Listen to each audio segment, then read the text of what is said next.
पटेल प्रहलाद भी। नमस्कार, world news में आज अमेरिकी राष्ट्रपति डोनाल्ड ट्रंप ने ग्रीनलैंड को लेकर एक बार फिर सख्त रुख अपनाया है। वो लगातार ग्रीनलैंड पर अमेरिकी कब्जे की बात कह रहे हैं।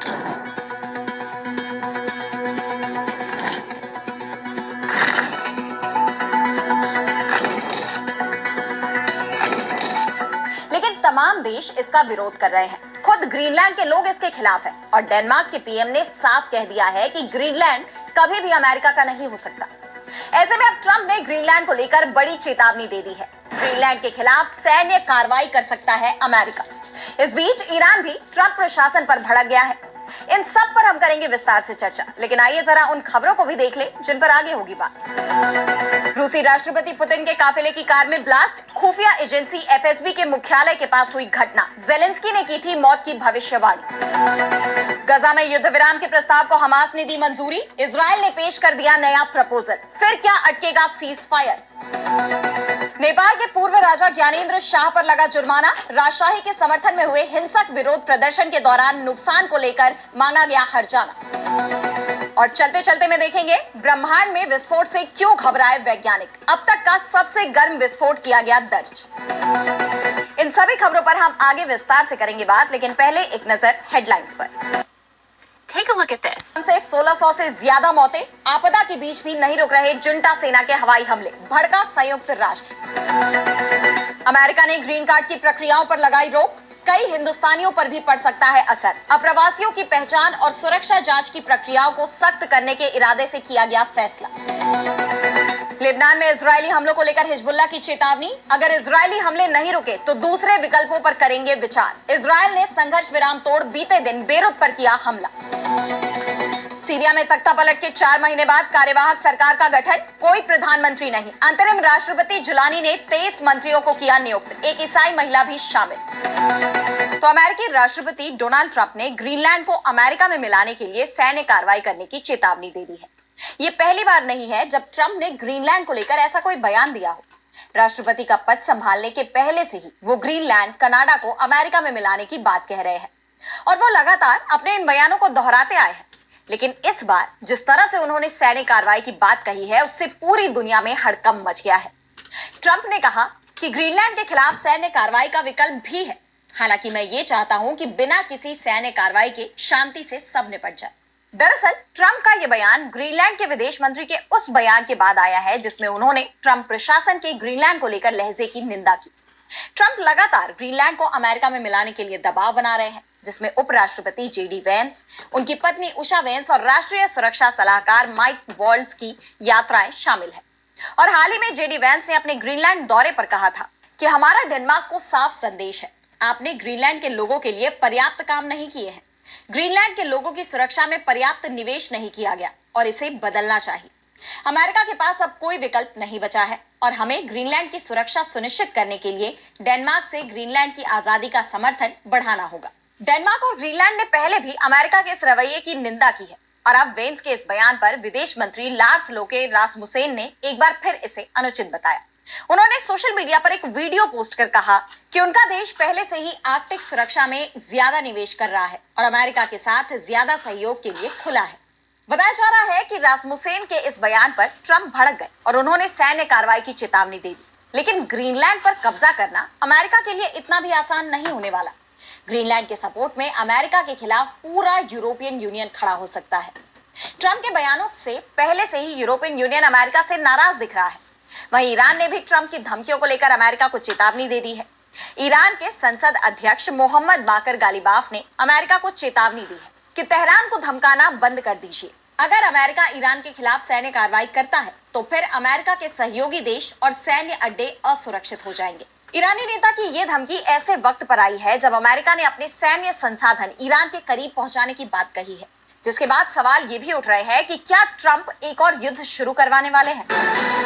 और अब बढ़ते हैं अगली खबर की तरफ, जहां हम बात करेंगे रूसी राष्ट्रपति पुतिन पर हुए हमले की। तो रूस और यूक्रेन के बीच अमेरिका के राष्ट्रपति डोनाल्ड ट्रंप युद्ध विराम कराने की कोशिश में जुटे हुए हैं। उन्हें इसमें थोड़ी कामयाबी भी मिली है।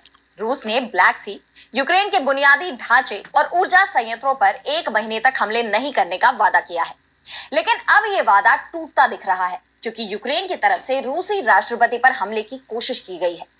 व्लादिमीर पुतिन के काफिले की लग्जरी कार लिमोजीन में सेंट्रल मॉस्को में विस्फोट हो गया। बताया जा रहा है कि इस गाड़ी का प्रबंधन राष्ट्रपति संपत्ति विभाग द्वारा किया जाता है, जो राष्ट्रपति के ट्रांसपोर्ट का काम संभालता है। अभी तक ये साफ नहीं हो पाया है कि घटना के वक्त कार के अंदर कौन कौन था। कार में आग लगने का एक वीडियो भी सामने आया है।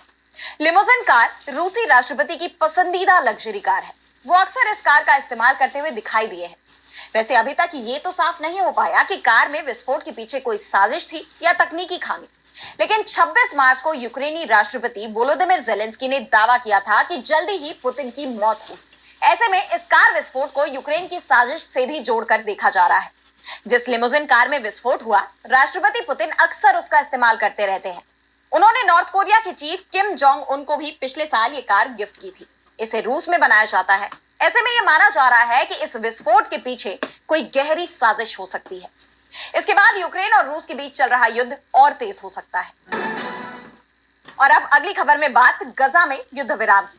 तो पश्चिम एशिया में जारी संघर्ष को रोकने की कोशिशें जारी हैं। फिलिस्तीनी गुट हमास ने गजा पट्टी में युद्ध विराम के लिए मध्यस्थों के प्रस्ताव को मंजूरी दे दी है। दरअसल मिस्र ने इस हफ्ते की शुरुआत में एक युद्ध विराम प्रस्ताव रखा था। इसके तहत हमास को 5 जीवित बंधकों को रिहा करना था, जिसमें एक अमेरिकी इजरायली नागरिक भी शामिल है। इसके बदले इजरायल को गजा में राहत सामग्री पहुंचाने की इजाजत देनी थी और कुछ हफ्तों के लिए हमले रोकने थे। साथ ही सैकड़ों फिलिस्तीनी कैदियों को रिहा किया जाना था। लेकिन इजरायली प्रधानमंत्री बेंजामिन नेतन्याहू के कार्यालय ने कहा कि उन्होंने हमास के इस प्रस्ताव को स्वीकार नहीं किया है। उन्होंने कहा कि इजरायल ने अमेरिका के साथ मिलकर एक नया प्रस्ताव रखा है। इस प्रस्ताव के मुख्य बिंदुओं में बंधकों की संख्या में बदलाव शामिल है। युद्ध विराम पर बातचीत के बीच ही इजरायली फोर्स यानी आईडीएफ ने गजा राफा में जमीनी हमला अभियान शुरू कर दिया है। इससे युद्ध विराम में अड़चन पैदा होती दिख रही है। इससे पहले गजा में पहले चरण का युद्ध विराम 28 फरवरी को खत्म हुआ था, जिसके बाद दूसरे चरण में युद्ध विराम पर हमास और इजरायल के बीच सहमति नहीं बन पा रही थी। ऐसे में एक बार फिर इजरायल ने गजा पर हमले तेज कर दिए हैं। इजरायल के हमले में लगभग 500 से ज्यादा लोगों की जान जाने की खबर है। गजा में इजरायल की तरफ से बमों की बरसात की जा रही है। हमास में इस वक्त हालात भयावह बने हुए हैं। ऐसे में इन हालात को देखते हुए सवाल ये उठ रहे हैं कि क्या इजरायल युद्ध विराम नहीं चाहता। चर्चा तो ये भी है कि क्या एक बार फिर सीज फायर अटक जाएगा। और अब अगली खबर में बात नेपाल की। तो नेपाल में बीते कुछ दिनों से हालात बेकाबू होते जा रहे हैं। शनिवार को राजशाही समर्थक प्रदर्शनकारियों ने देश की राजनीतिक पार्टियों के दफ्तरों को निशाना बनाते हुए हमले की, जिसमें कम से कम 2 लोगों की जान चली गई। जिसके बाद राजधानी काठमांडू में कर्फ्यू लगाया गया। प्रदर्शनकारियों से निपटने के लिए सेना को भी उतारा गया। प्रदर्शनकारी नेपाल में राजशाही के लौटने और देश को हिंदू राष्ट्र बनाने की मांग कर रहे हैं। ऐसे में सवाल ये उठ रहे हैं कि देश में अचानक इस तरह की मांग क्यों उठ रही है। नेपाल की सरकार ने इन सब के पीछे पूर्व राजा ज्ञानेंद्र शाह का हाथ माना है। इसके बाद काठमांडू मेट्रोपॉलिटन सिटी यानी केएमसी के मेयर बालेंद्र शाह ने ज्ञानेंद्र शाह को एक लेटर भेजा। लेटर में उनसे नुकसान के लिए मुआवजे के रूप में 7,93,000 नेपाली रुपए का भुगतान करने के लिए कहा गया। इसके अलावा शाह का पासपोर्ट भी रद्द करने की प्रक्रिया शुरू कर दी गई है। खबरों के मुताबिक सरकार ने हिंसा में शामिल लोगों के खिलाफ कानूनी कार्रवाई करने की योजना भी बनाई है। बता दें कि नेपाल में फरवरी में लोकतंत्र दिवस के बाद से राजशाही समर्थक सक्रिय हो गए हैं। उससे पहले ज्ञानेंद्र शाह ने एक बयान जारी कर कहा था कि अब देश की रक्षा करने का समय आ गया है और अब देश में एकता लाने की जिम्मेदारी हमें लेनी चाहिए। राजशाही समर्थक काठमांडू और देश के अन्य हिस्सों में रैलियां आयोजित कर रहे हैं, जिसमें 2008 में खत्म किए गए 240 साल पुराने राजतंत्र को बहाल करने की मांग की गई है। और अब चलते चलते में बात करेंगे टूटते तारे की। तो हमारी आकाशगंगा के पास लार्ज मैगेलेनिक क्लाउड यानी LMC नाम की एक छोटी सी गैलेक्सी है और इसी में मौजूद एक तारे ने हाल ही में सबसे भीषण और गर्म विस्फोट किया। वैज्ञानिकों ने इसे LMCN 1968-12-8 नाम दिया है। ये एक रिकरेंट नोवा यानी बार बार फटने वाला तारा है। नोवा तब होता है जब एक सफेद बौना तारा अपने साथी तारे से गैस चुराने लगता है और धीरे धीरे ये गैस एक एक्रिएशन डिस्क बनाती है, जिसमें जबरदस्त गर्मी और दबाव बढ़ता जाता है। जब ये तापमान एक निश्चित सीमा पार कर जाता है तो हाइड्रोजन फ्यूजन शुरू होता है और एक थर्मोन्यूक्लियर विस्फोट होता है। इस प्रक्रिया में एक चमकीला विस्फोट होता है जो कुछ हफ्तों या महीनों तक दिखता है। लेकिन नोवा में तारा नष्ट नहीं होता, जबकि सुपरनोवा में पूरा तारा फटकर खत्म हो जाता है। ये नोवा 1968 में खोजा गया था और 1990 से इसके हर विस्फोट को रिकॉर्ड किया गया है। इसका सबसे हालिया विस्फोट अगस्त 2024 में हुआ। वैज्ञानिकों के मुताबिक इस बार विस्फोट से निकली गैस की गर्मी 54 लाख डिग्री फ़ारेनहाइट यानी 30 लाख डिग्री सेल्सियस तक पहुंच गई। और इसमें सबसे ज्यादा चौंकाने वाली बात थी सिलिकॉन का जबरदस्त इंटेंसिटी से मौजूद होना। वैज्ञानिकों को उम्मीद थी कि उन्हें सल्फर, फास्फोरस, कैल्शियम और एल्यूमिनियम भी मिलेंगे, लेकिन वे गायब थे। नोवा में धातुओं की कमी से यह विस्फोट और भीषण और गर्म हो गया। लार्ज मैगेलेनिक क्लाउड में धातुओं की मात्रा कम होती है, जबकि सितारे में हाइड्रोजन और हीलियम के अलावा भारी तत्व जैसे कि लोहा, कार्बन, सिलिकॉन ये कम होते हैं, तो विस्फोट पहले की तुलना में और ज्यादा तेज हो सकता है। ऐसे लो मेटलिसिटी वाले सिस्टम में सफेद बौना तारा अपने साथी से ज्यादा गैस जमा करता है और जब विस्फोट होता है तो ये बेहद शक्तिशाली बन जाता है।